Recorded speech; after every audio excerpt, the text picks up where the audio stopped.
독일이 정말 짱이야. 아, 독일 최고지. 독일에 대한 교육은 무조건 배워야 해. 오늘은 제가 독일의 교대와 한국의 교대를 비교하는 영상 두 번째를 찍을 예정이에요. 지난번에서 제가 영상에서도 다뤘듯이 독일의 교대와 한국의 교대는 엄청 달라요. 근데 이번 영상이 여러분들에게 훨씬 더 깜짝 놀랄 것이라고 확신합니다.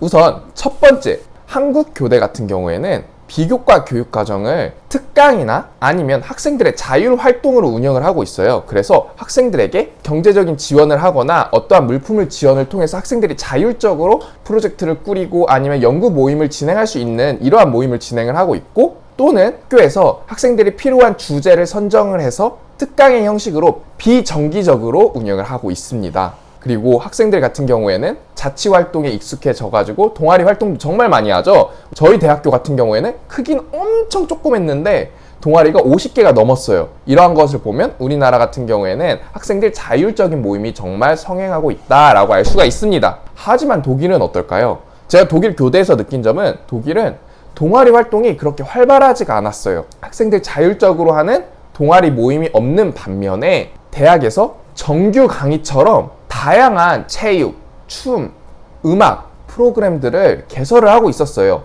이게 무슨 말이냐 하면은 우리나라 같은 경우에는 아까 특강식으로 강의를 진행을 한다고 했잖아요. 근데 독일 같은 경우에는 한 학기 동안 정해진 요일, 정해진 시간에 다양한 체육 프로그램을 운영하는 것을 알 수가 있었어요. 그래서 저 같은 경우에도 힙합도 배워보고 배구도 배워본 경험이 있습니다.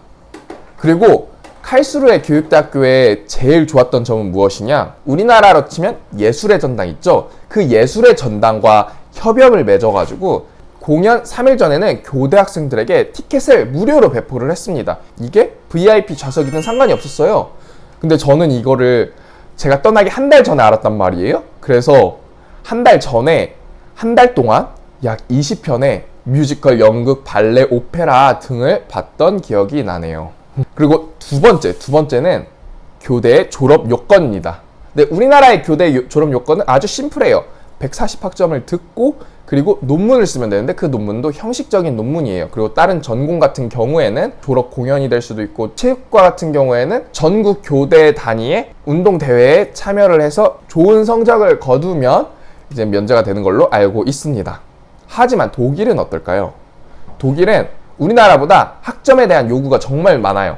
그래서 학사 3년 동안 180학점을 듣고 그리고 석사를 필수로 해야 됐어요. 저희 주 같은 경우에는. 그래서 석사 60학점을 이제 들어야 되는데 이때 논문이 정말 중요하게 여겨져요.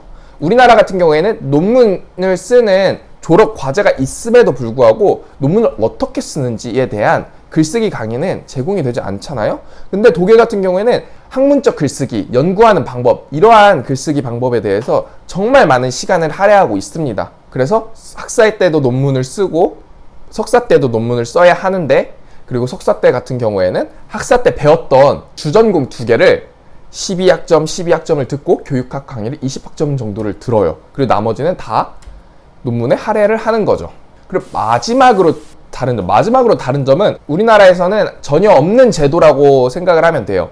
견습교사 제도인데 우리나라 같은 경우에는 교대를 졸업을 하면 바로 초등교사 자격증이 나와요. 그래서 공무원이 아닐 뿐이지 교사라는 직업을 구하는 데서는 어려움이 없어요.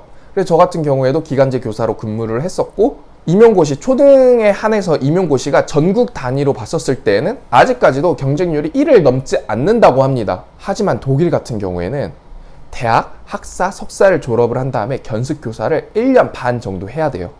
1년 반 정도를 하면서 6개월 동안은 다른 교사들이 어떻게 수업을 하는지 관찰을 하고, 그리고 다른 멘토 교사들이 보는 앞에서 수업을 한다고 해요. 그리고 그것을 통해서 자신의 수업 역량을 계속 개발을 하고, 그리고 나머지 1년은 자기가 직접 수업을 한다고 합니다. 이때는 멘토 교사가 참여하지 않고 자신 본인이 스스로 그 교실을 이끌어 나가는 거예요.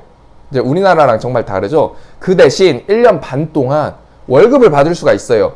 월급이 본 교사의 60-70%인데 약 1,400유로가 된다고 해요. 우리나라 돈으로 180만 원, 190만 원 이 정도의 돈을 받고 견습 교사를 하는데, 여기서 정말 주의해야 될 점이 독일의 견습 교사는 2번 평가에서 떨어진다면 다시는 공무원으로서의 교사를 할 수 없다고 합니다. 네, 정말 살벌하죠.